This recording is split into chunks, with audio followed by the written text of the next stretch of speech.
lower the temperature in our politics. And to remember, while we may disagree, we are not enemies.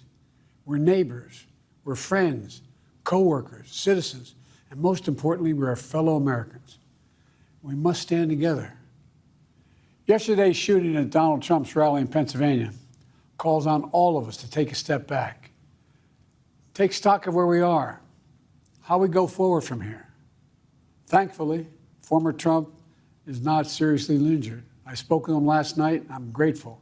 He's doing well, and Jill and I keep him and his family in our prayers. We also extend our deepest condolences to the family of the victims who was killed. Corey was a husband, a father, a volunteer firefighter, a hero, sheltering his family from those bullets. We should all hold his family and all those injured in our prayers.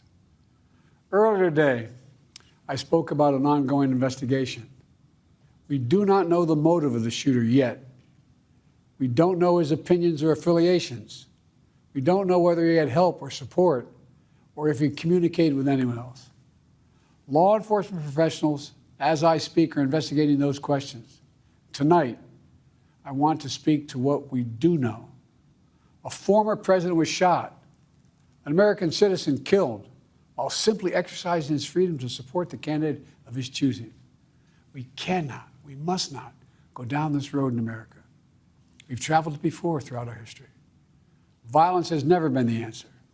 Whether it's with members of Congress of both parties being targeted and shot, or a violent mob attacking the Capitol on January 6th, or a brutal attack on the spouse of former Speaker of the House, Nancy Pelosi, or information and intimidation on election officials, or the kidnapping plot against the sitting governor, or an attempted assassination on Donald Trump.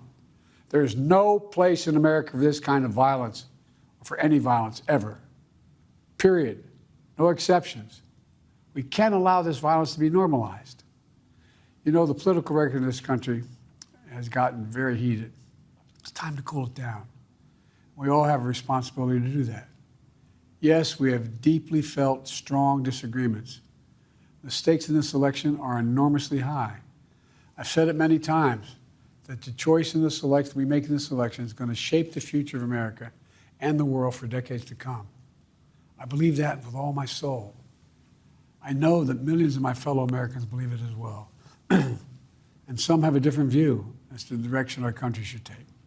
Disagreement is inevitable in American democracy. It's part of human nature. But politics must never be a literal battlefield, a God forbid, a killing field. I believe politics ought to be an arena for peaceful debate, to pursue justice, to make decisions guided by the Declaration of Independence and our Constitution. We stand for an America, not of extremism and fury, but of decency and grace. All of us now face a time of testing as the election approaches. And the higher the stakes, the more fervent the passions become. This places an added burden on each of us to ensure that no matter how strong our convictions, we must never descend into violence. The Republican convention will start tomorrow. I have no doubt they'll criticize my record and offer their own vision for this country. I'll be traveling this week making the case for our record and the vision, my vision of the country, our vision.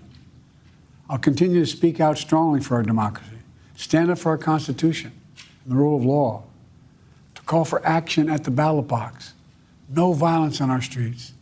That's how democracy should work. We debate and disagree. We compare and contrast the character of the candidates, the records, the issues, the agenda, the vision for America. But in America, we resolve our differences at the battle box. You know, that's how we do it, at the battle box, not with bullets. The power to change America should always rest in the hands of the people, not in the hands of a would-be assassin. You know, the path forward through competing visions of the campaign should always be resolved peacefully, not through acts of violence. You know, we're blessed to live in the greatest country on earth, and I believe that with every soul, every power of my being. So tonight, I'm asking every American to recommit, to think about it. What's made America so special? Here in America, everyone must be treated with dignity and respect, and hate must have no safe harbor. Here in America, we need to get out of our silos, where we only listen to those with whom we agree, where misinformation is rampant, where foreign actors fan the flames of our division to shape the outcomes consistent with their interests, not ours. Let's remember, here in America, while unity is the most elusive of goals right now, nothing is more important for us now than standing together. We can do this. You know, from the beginning, our founders understood the power of passion. So they created a democracy that gave reason and balance a chance to prevail over brute force. That's the American we must be. An American democracy where arguments are made in good faith. An American democracy where the rule of law is respected. An American democracy where decency, dignity, fair play aren't just quaint notions, but living, breathing realities. We owe that to those who come before us, to those who gave their lives for this country. We owe that to ourselves. We owe it to our children and our grandchildren. Look, let's never lose sight of who we are. Let's remember we are the United States of America.